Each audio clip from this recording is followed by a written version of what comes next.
Welcome to Books and Things with Tom Santos. I'm Christine Lamprey, your host for today, and this is my co-host, Frankie Justin. And this is our very special guest. This is Debbie Tosun Kilday, and she is the CAPA Special Events Director. And this is actually a tribute show for Tom. We wanted to honor the life of our friend Tom. He has been the host and the creator and the producer of Books and Things with Tom. And for those of you that watch his show and may not know, we actually lost Tom this past February. And he was just a great guy, a wonderful person. And our community, we suffered a tremendous loss when we lost Tom. So Frankie and I, we got together and we said, how many times did he have you on the show here, Frankie? Many times. We counted last time I seen him, but since I was 14. Wow. So, yeah, Wow. It's just been a long time. So we decided, Tom is such a great person to everybody, and we wanted to have this show about Tom this time. That's right. And have it just about him. That's right. So I want to give you a little bit of background before we talk to Debbie. Born in New London, Connecticut, he was the son of Alfred and Mary Santos and lived in Pawcatuck for many years.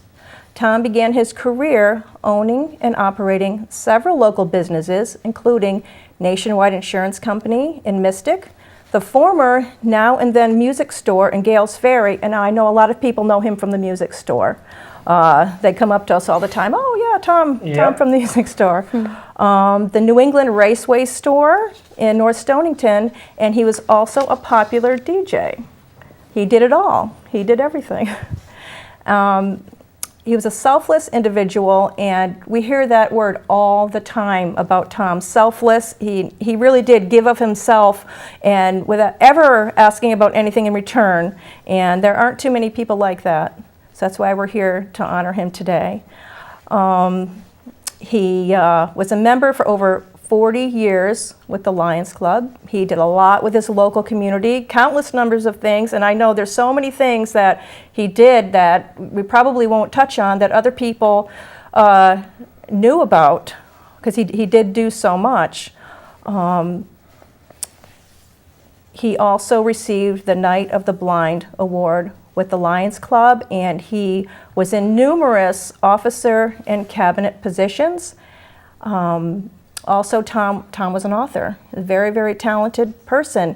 He had 2 books out, which are still out, I believe, on Amazon that you could still purchase. One book is called My Son Todd and My Guardian Angels, and the second book is called Mystic in the 50s. Those are both very, very special to him, and like I said, they're still available. Take a look on Amazon, and you won't be disappointed. He was the past chairman of the SECT Authors and Publishers Association, and he wrote several articles in local periodicals. And Tom founded and hosted this show, and he interviewed people of local interest, and he touched so many people's lives. And we would like to talk with Debbie now. Hi, Debbie. Thank you for coming. We appreciate it so much. Now, you are in an organization called CAPA, and that is CAPA. Can you tell us what that means and what it's all about? CAPA stands for Connecticut Authors and Publishers Association. CAPA started in 1994. So we just celebrated 25 years. Wow, that's a long time. And Tom actually was part of CAPA for 19 years. He started in CAPA in 2005, which was the same year I started in CAPA. So you've known him for quite a while then. And he had many, as soon as he started being involved in CAPA, he started creating a lot of different programs, for authors. He wanted to be an author himself. Mm-hmm. He had not written a book yet when he first joined, but he had the idea of it. And he wanted to write that first book about his son Todd, that had been killed in a car accident.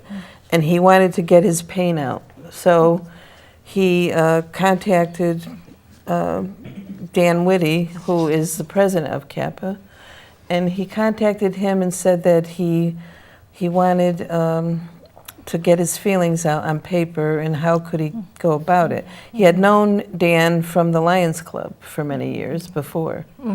So that's how the connection came together. And then Tom started doing all kinds of, he wanted to have author events and help other authors. He invited them, you know. That's something. And we had, I'll tell you a funny story about Tom. He had an event at the submarine base here in Groton, and all these authors signed up and everything, and it was kind of a slow day. You know, the weather wasn't too good. It was kind of cold, but there was a man that was next to us that was selling beef jerky, you know, and Tom was saying, I love the beef jerky, you know, and that guy's not getting too many people to go over to him. So he went over to the man and he said, do you want to come like right next to our booth? And you could sell the beef jerky and I could sell the books, you know. And the man said, yeah, that sounds like a great idea. So people started coming, believe it or not. That's awesome. He had these crazy ideas, but they worked, you know. That's right. And but anyway, he always helped people, and he was just so kind and loving, you know, to everyone. And he would always like check on me and my husband, you know. We also lost, you know, I lost a stepson, but my husband had lost his son in a car accident. Oh, I'm so sorry to hear that. So he and Tom had that in common, you know. And so Tom would call us up at the house, you know, every so often and ask how we're doing. And so anyway, getting back to CAPA. Tom was always wanting to do things in a big way, you know, make a difference. So he was the one who started CAPA having, we would have these picnics, you know, in July. And it was his idea that we would have these picnics. And so he'd have these big picnics. And even if we were not part of the Southeast CAPA authors, he would invite everybody, because we have 3 different locations. One in Avon is the main location, and one in the Southwest CAPA, which is in Shelton.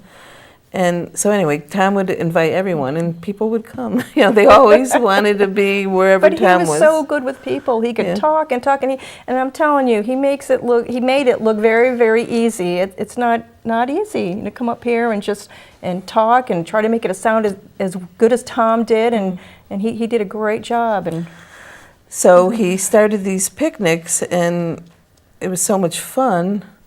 You know, people started coming from all the different branches of CAPA. How about? And so anyway, he made it a point, and you know, he was with Dara at the time, and so they would open up their home, you know, for these picnics. So what would happen was Tom would, I think he made these picnics so he could brag about his baked bean recipe, his secret ingredient. I don't know what the ingredients are even now, but he had this secret ingredient baked bean recipe, and he made it for every single, you know, every single picnic. So I run a bookstore up at the Big E, at the Big E State Fair in Western Massachusetts. That's open during the Big E. Yes. Okay. And CAPA has a booth. This is going to be my 14th year. Oh, wow. Yeah. And they have a booth in the Connecticut building. And Tom was one of the first ones, you know, to want to be part of that. So so he was. So I'm going to show a picture, if you don't mind. Yeah, I think go ahead. We'd We'd like to see some pictures. This is, oops, let me see. Am I doing this right? I don't. Yes. Oh, yeah. Perfect. This is Tom and Dara at the CAPA bookstore up in the Connecticut building, and Tom was so happy and proud, to show his books. But he also had other books that people might not be aware of. These small books, because he loved cars, antique cars. And up at the Big E, they had on the Avenue of States, they had all these antique cars lined up while the Big E was going on. And Tom would go out there and take pictures of all of them, and he would make like these mini books of the antique cars and with descriptions, all about like who owned them. Even he would interview the people out there. He was always working. He was a natural. And he had so many interests. Every time I talked to somebody, there's something new that he was interested in, that he just threw his whole heart into, and there were so many of those things. Here is a photograph of Tom with John Pogson, who plays Mark Twain in our booth each year, and so he was a ham with the camera. He had to be in the limelight. So there. this is at the Big E in the This was at the bookstore, Big and E. does he do this still? Yes, he The Mark does. Twain. Oh, Yes, okay. he So we'll does. have to look for Mark Twain next time we go to the Big E and hit the On Connecticut building. Connecticut Day, he comes. Connecticut Day, okay. Oops. And here is Tom, proudly displaying his books. And you see, he always had a smile for everybody. He was so engaging with the public. It was Absolutely. great, He's the kind of guy you want around all the time, That's right. Now here's going back to the picnics at the house. This is the founder of CAPA, Brian Judd. And Tom, he made it a point to have every picnic, Brian Judd was also the speaker, and you could see the love between them, That's right. When we were looking for a guest for this show, it was Brian Judd that suggested that you come out. So we're very grateful and thankful to Mr. Yeah. Judd for that. And what do I have here? Oh, here we have, here is Tom with Brian Judd, the founder of CAPA, and Dan Whitty, who is the president of CAPA. And this is at one of those picnics. And, I had them, I always take the pictures, so I had them, get together. Very nice. And they were happy to do it. And that's, okay, here's one more picture Okay. with, on the deck of the picnic. And Tom, he just brought everybody together. That's all I could say about Tom. But getting back to the baked bean recipe or whatever. I know there was molasses in there, but he wouldn't wouldn't give disclose. it up, huh? No, he would not. No, it was a secret. So how has Tom impacted your life? It was a pleasure and an honor to know him. It was just a pleasure and an honor to know him. And he became friends as soon as he got to know you. He became your friend. And he included you. He tried to include you in events that he would. Now, I live in Wolcott, which is on the other side of the state, next to Waterbury. So, I'm coming up here. It's like an hour and a half drive. But he would always contact people and have them included or try to include them. That's right. So, and he would take a personal interest. He'd ask you how you're doing and what's going on with you. He was very interested in everything that you were doing. He was. And how has he impacted you, Frankie? What did he do for you and with you? And maybe you want to talk about that. Well, at 14 years old, I first met Tom, and it was at a show in Westerly, Rhode Island.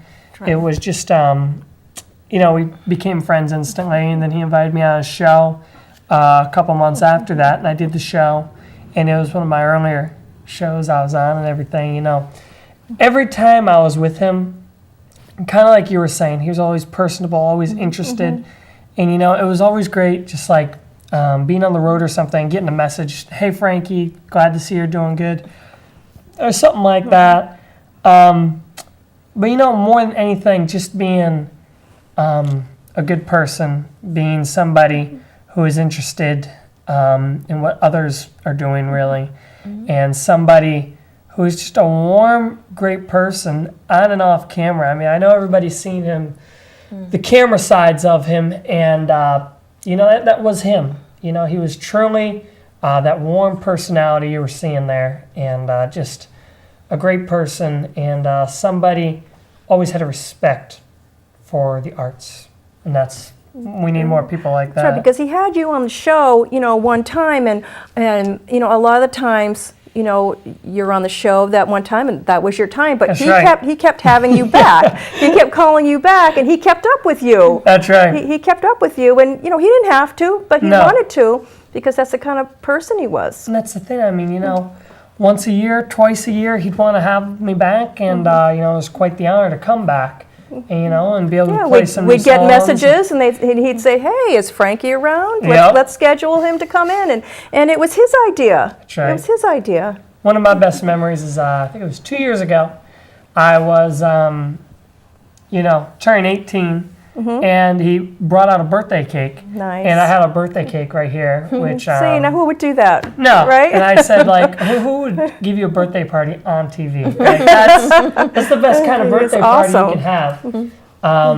So that's one of my best memories. But even though, the shows and the TV shows, there were a lot of great times. That's nice, Frankie. I think that he took a liking to because he loved music. Yeah. And young people, he wanted to help them get their start, advertise them. That's right. And I think that's what probably attracted him to you. Oh, but yeah. I have a story about Tom. I don't know how many people know this, but he called me one night, and it was a couple of years ago.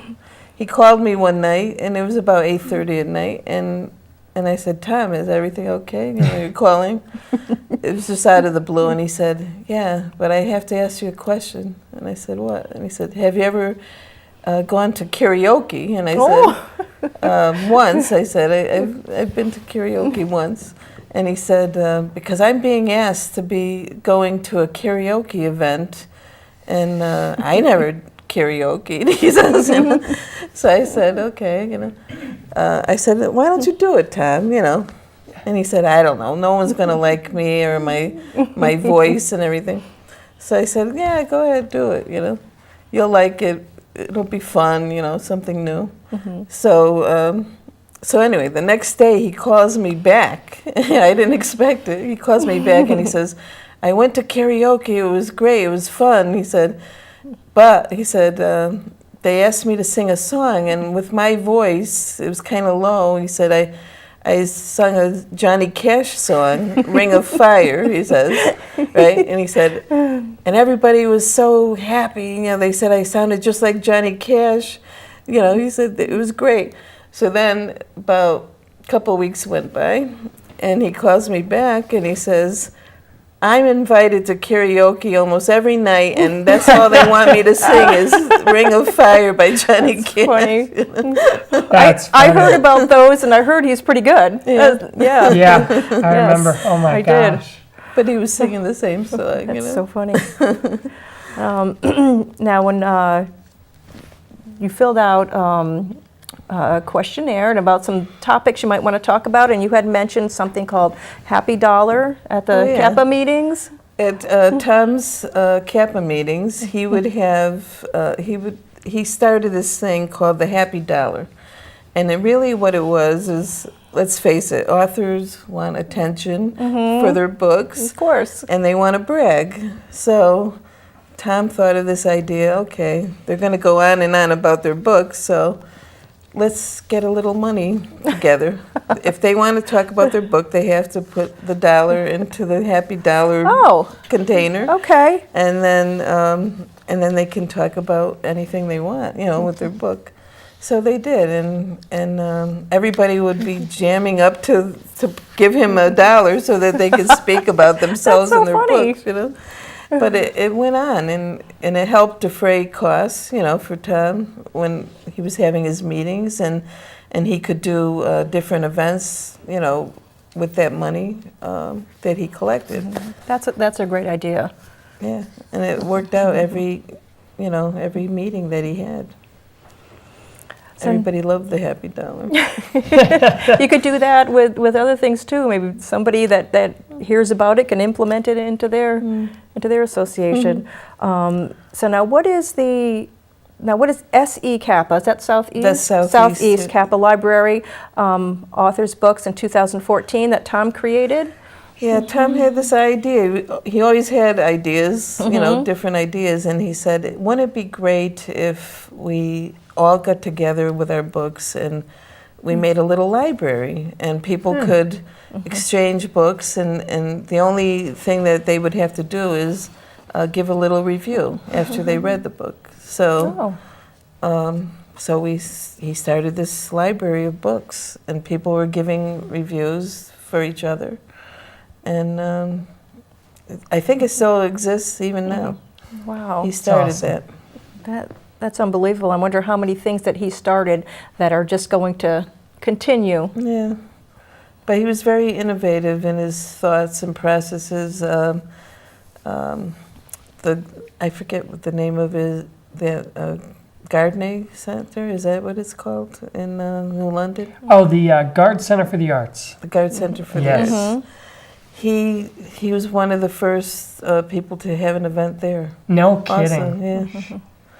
And he had a bunch of authors. He said, we'll go in there, and he was very supportive of all the arts, not just, Yeah.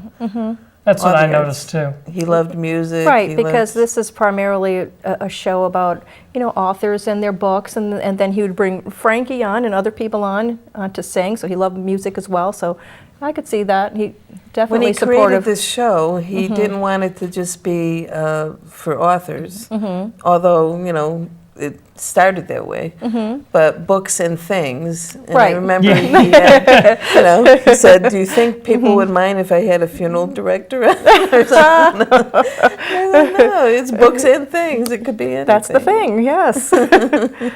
So now, he participated not only at the Guard Center for the Arts, but at, the Big E bookstore like we were talking, the Lebanon Fair, the Mystic Fair, VFW Hall, and I think this is really cool, the Groton Subbase. I think that's something, do you know anything about that you can tell us about the days at the Subbase? Or, I know he participated there. Well, I mean, he wanted everything. This was the important thing. He always thought about his own community, Right.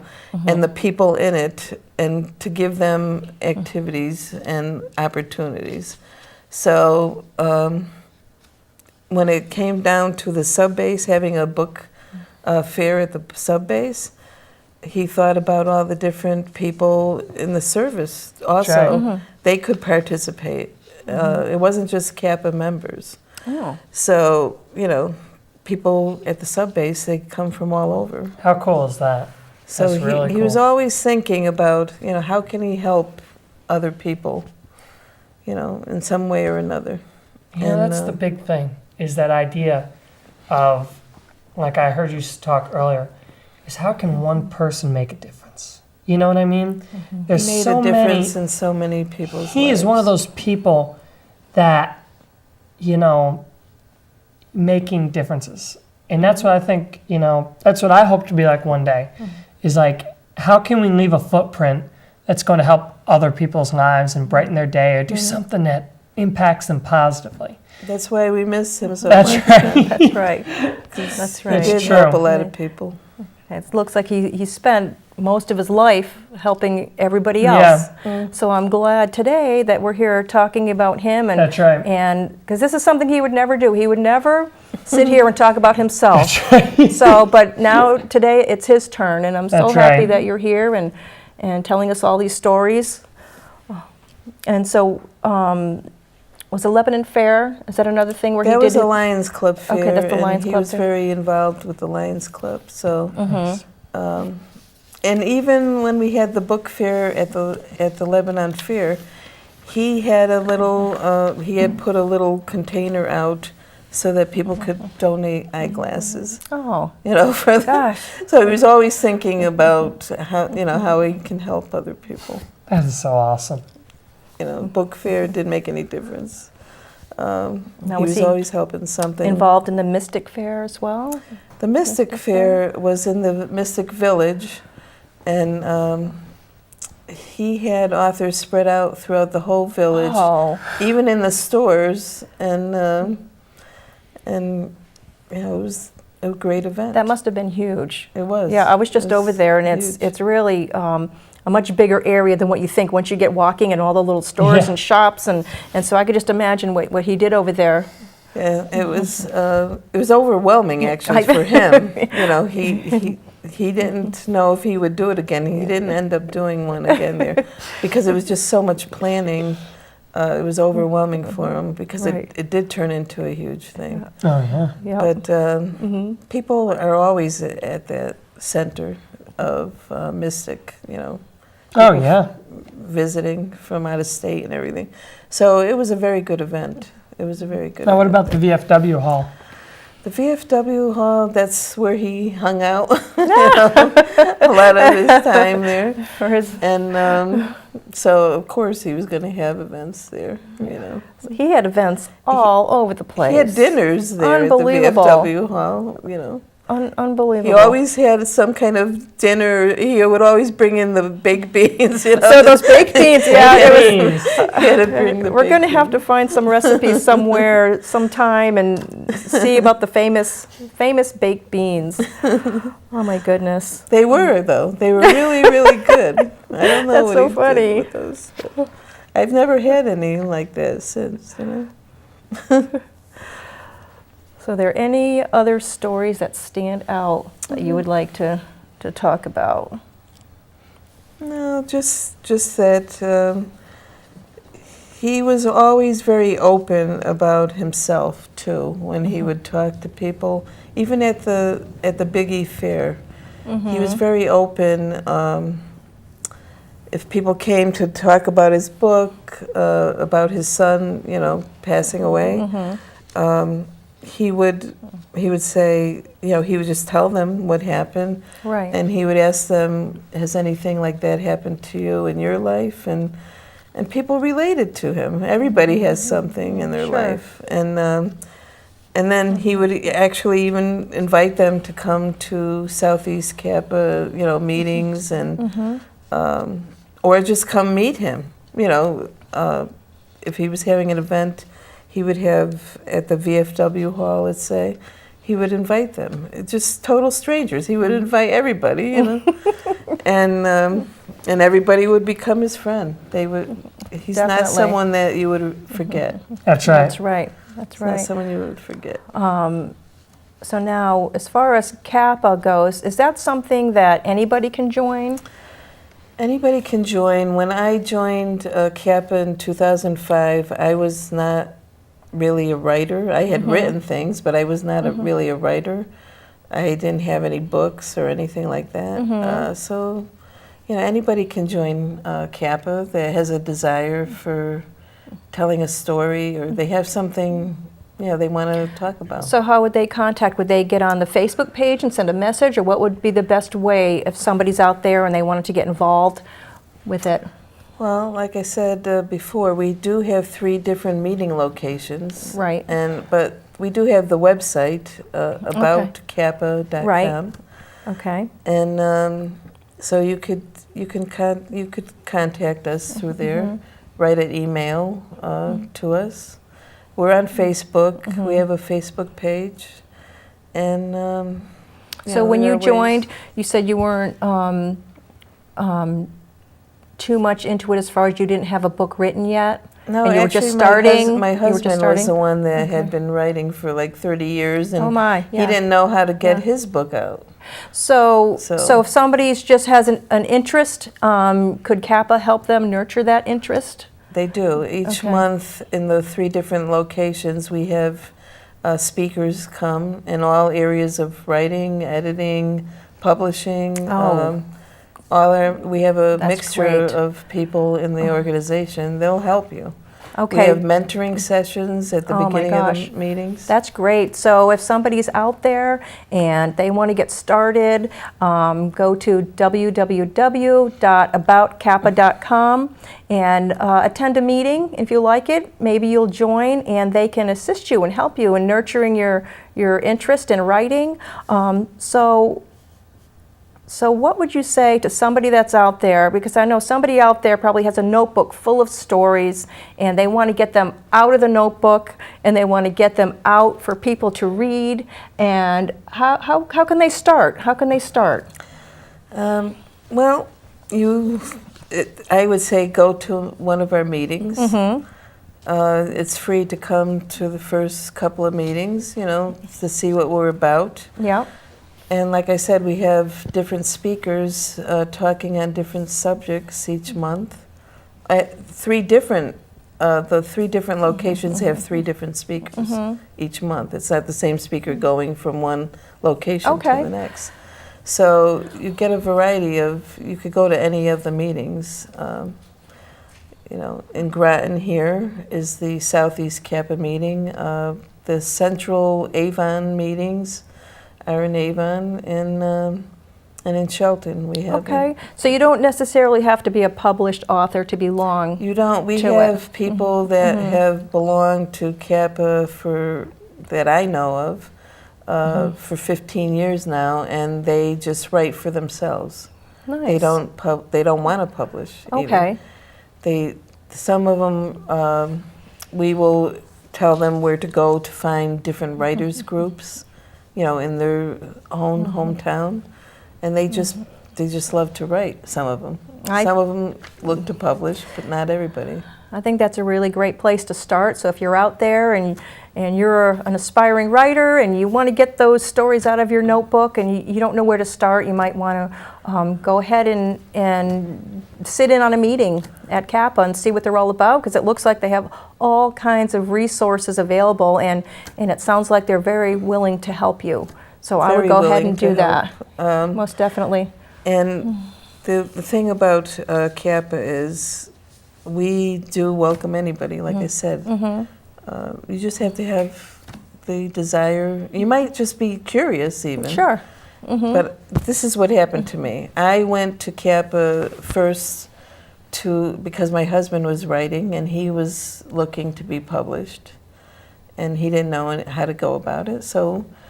But I ended up doing all these things, CAPA bookstore at the Big E, and all these book events, and I'm actually a past president of CAPA. So, but I didn't have any books at that time, and when I joined, I just saw everybody else, sharing their stories, or I got to read some free books, because they would give me their books. And I was like, I have some stories to tell. I think I'll write a book. That's right. Why not? Sure. And so Tom interviewed me several times on his show here for my books, that I had. That is awesome. And he would definitely ask about what's new with you. I looked on your Facebook, and you are the co-CEO of the National Beat Poetry Foundation? Yes. So now what is that? It's an organization I founded with my business partner, Colin Haskins. He had been a poet for over 30 years. And so I started going to poetry events. And this was back, he started having these beat poetry events. And the difference between regular poetry and beat poetry is beat poetry has no rules and regulations. Okay. Like traditionally published poems. Right, so it's just however somebody feels, that's how it's going to come out. So you're going to talk about, you can write about life, love, loss. It doesn't make any difference, something you're passionate about. And they That's don't the difference. And they don't have to set it up with certain verses No. or anything like that. It's just There are no however. rules and Okay. regulations in beat poetry. Jack Kerouac founded the Beat generation back in the 40s with Allen Ginsberg. And and what they did was they would hang out in like dive bars, I guess you'd call them, and people wouldn't want to be bothering, like with the jazz, the underground world, I guess you'd call it. Right. And he would go there, Jack Kerouac, and he would listen to the music, and he loved the music, and he would start writing to the music that he was hearing. And then one day he said, you know what, we're all like beat. We're beat Exactly. down by life, and we're all beat. It doesn't make any difference where you come from and who you are. We're all beat. And then that ended up being called the Beat generation. So it's just a good place to get everything out and put it out whatever way you want to do it. So there's been a resurgence. We call ourselves the National Beat Poetry Foundation. We call ourselves the new Beat generation. Okay. There's a resurgence because there's so much going on in the world. People want a voice to speak about things that are going on in their world. Exactly. And it's not about form and, keeping to the rules and everything. We have a lot of people, our monthly events are at the Beakley the Beakley Community Library in New Hartford, Connecticut, which is on the other side of the state. But we do events all over, too. If anyone is interested in having an event with us, we'll listen to you. And so we've been doing that. We founded, Colin Haskins and myself, we founded the foundation in 2016, March of 2016, because there were so many people that wanted to be a part of this. Wow. People have a lot to say. They do. And they have a lot on their mind these days. The world's not an easy place, to live in. So now you do a lot of things too besides the beat poetry. You're a writer, photographer, artist, all sorts of things. I actually started long ago as a photographer. I used to do weddings, and I used to be a videographer also. Oh my gosh, with the big one with the big camcorders. Yeah. With the VHS. But anyway, I got Lyme disease back in 1987. So oh boy, that kind of put a squash on what I could do. I would say. But I still take pictures. That's all these pictures that I take. That's that right. I'm showing I'm so glad you brought those. And let's see, Debbie also brought a poem that Tom had wrote about Father's Day. Do you want to do it, Frankie, or do I want to do it? You want to do it? I'll read Okay. So I think we'll have Frankie read this. It's written by Tom Santos, and Father's Day 2014 is the title. I'm going to do my best read here. But, before I start this, I know Tom was an incredible dad, and he was always talking about his son, and was just a wonderful man, and was always a good friend to me. So I hope you guys like this. Father's Day 2014 by Tom Santos. What does Father's Day mean? One day per year is set aside to honor your father. In today's society, this could be your biological father, your stepfather, your foster father or adopted father, your grandfather, or the one who has cared for you for most of your life, and you call him daddy. Whoever you call father or daddy, today we celebrate the man's devotion to you. Some of us are very fortunate to have our father still here on earth, and we can celebrate his being with a great dinner, a special day for him to do whatever he wants, or a special day planned by his children, especially for him. By the way, we can't ignore grandfathers. They have to be included too. Father's Day, like Mother's Day, has become another extremely commercial day. Everywhere you turn, there's an ad telling you to buy this or that for your father. Father's Day cards can be special, stuffed into a favorite drawer to be viewed again and again, and he will remember that you gave him something special. I hope all of you dads out there are being honored by your children on this designated day for you, even if it's just a telephone call to say they love you. Too many of us are too busy to stop and say hello. My dad passed away in 1997. We had a good relationship. We respected and loved each other. I only had one dad, and he treated me very well. I really missed the chance to call him and seek advice and his opinions. Dad, you can't celebrate a happy Father's Day, but no, in my heart you will always be number one. My son passed away in 1994. His son was born 6 months later. He didn't get a chance to be a dad. I am sure he would have been a wonderful dad. Now he is known as his son's biological father, or Daddy Todd. So sorry you missed the experience of watching and helping your son grow. If your dad isn't among the living, talk to him anyway. Chances are he will hear you. Whoever you call Daddy, celebrate the day with him. Make him feel special, because he really is special. Tell him he is loved. Show him you care. Happy Father's Day. Oh, You know, that's just... That was that's- amazing. Wow. That's Tom at his writing best right there. that's right.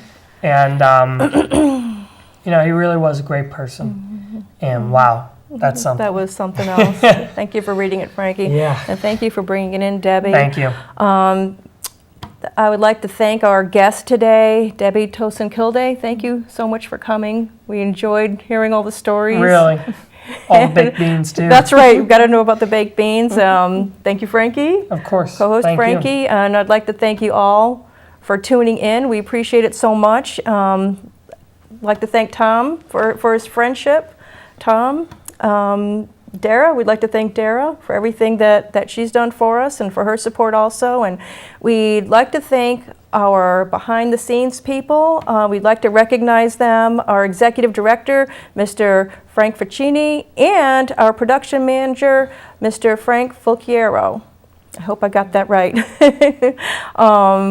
But without them, the show wouldn't happen. They helped us out and allowed us to do this, and we'd like to thank them for that. And this has been Books and Things with Tom Santos.